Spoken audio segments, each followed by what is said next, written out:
Hi guys, কেমন আছো তোমরা? আশা করি ভালো আছো। আমিও ভালো আছি। তো এই দেখতে পাচ্ছ, হচ্ছে লাটা মাছ। আজ আমি এটা রান্না করব। তো আমি এর একটা নতুন রেসিপি রান্না করব। তো তোমরা সঙ্গে থাকো, দেখতে থাকো। প্রথমে আমি মাছটাকে কেটে নেব। একটা মাছ রান্না করব। তো এভাবে আমি মাছটাকে আগে কেটে নেব। তো যা লাফাচ্ছে, এই কাটাটাই খুব কষ্টকর হচ্ছে। তো আমি জ্যান্ত মাছ কাটা খুবই কষ্টকর। না, আমি কেটে নিচ্ছি মাছটাকে।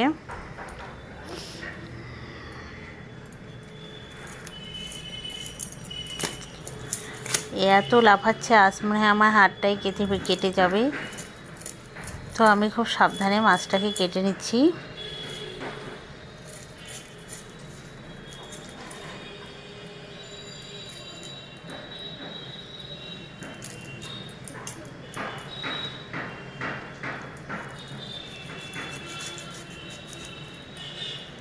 আমি মাথাটা নিয়ে রাখবো না, মাথাটা ফেলে দেব।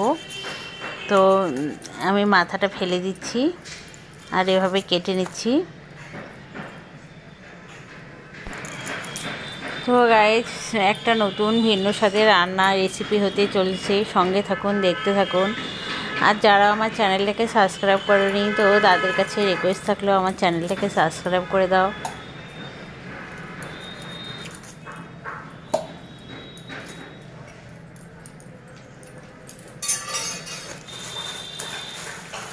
তো আমার মাছ কাটা হয়ে গেল। এখন আমি ভালো করে ধুয়ে নেব। তো আমি খুব ভালো করে ধুয়ে নিচ্ছি মাছগুলোকে।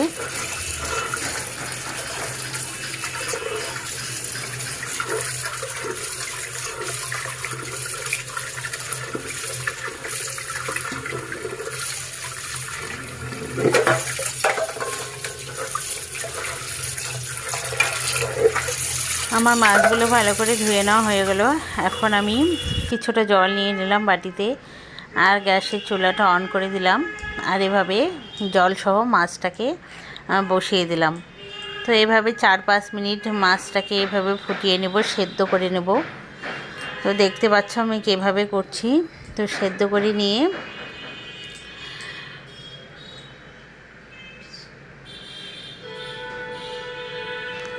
আমার মাছটা ভালোভাবে সেদ্ধ হয়ে গেছে। আমি চুলাটা অফ করে দিলাম। এখন একটু ঠান্ডা হওয়া পর্যন্ত অপেক্ষা করব। তো এখন ঠান্ডা হয়ে গিয়েছে, আমি এর কাঁটাটা খুলে নেব। তো এইভাবে আমি কাঁটাটা খুলে নিচ্ছি।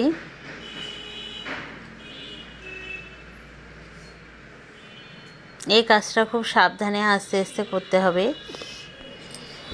তো যারা ল্যাটা মাছ খেতে একদম পছন্দ করে না বা ভালোবাসে না, তো তারা এই রেসিপিটা একবার ট্রাই করে দেখতে পারো। আর বাচ্চারাও খুব পছন্দ করে, কারণ কাঁটা থাকে না। আমার ছেলে এমনিতে মাছ খায় না, ঠিক এই ল্যাটা মাছের ভুজিয়াটা ওর খুব পছন্দ, তাই আমাকে বানাতে হয় মাঝে মাঝে। তো এভাবে আমি সবগুলো মাছ থেকে কাঁটাগুলো ছাড়িয়ে নিলাম। এখন এভাবে ভালো করে দেখছি কাঁটা আছে কিনা, কাঁটা নেই আর।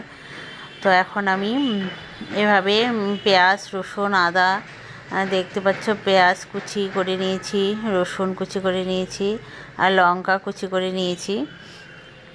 তারপর আমি এর মধ্যে লবণ দিয়ে দিব আর হলুদ দিয়ে দিলাম। দিয়ে সবগুলোকে একসঙ্গে খুব ভালো করে এভাবে মেখে নেব।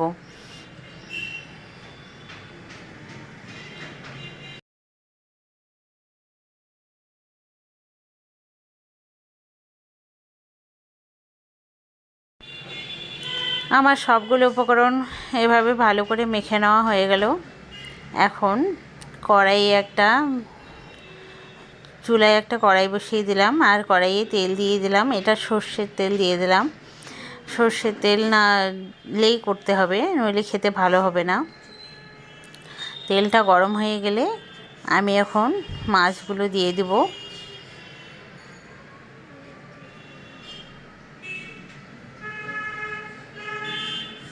তো আমার তেলটা খুব ভালো করে গরম হয়ে গেছে, আমি মাছগুলো দিয়ে দিলাম। এখন এভাবে খুব ভালো করে নেড়ে চেড়ে নিতে হবে। 4-5 মিনিট এভাবে চুলার আঁচটা মিডিয়ামে রেখে খুব ভালোভাবে ভাজতে হবে। তো আমার ভাজাটা প্রায় হয়ে এসেছে, আরও কিছুক্ষণ নেড়েচেড়ে ভেজে নেব।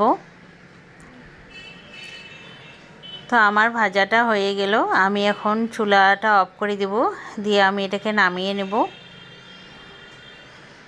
তো দেখতে পাচ্ছ কতটাই সুন্দর হয়েছে, এটা গরম ভাত বা রুটি সবটার সঙ্গেই ভালো যায়। তো আমি একটু টেস্ট করে নিচ্ছি, দেখছি কীরকম হয়েছে, সব ঠিকঠাক আছে কিনা। তো সবই ঠিকঠাক আছে।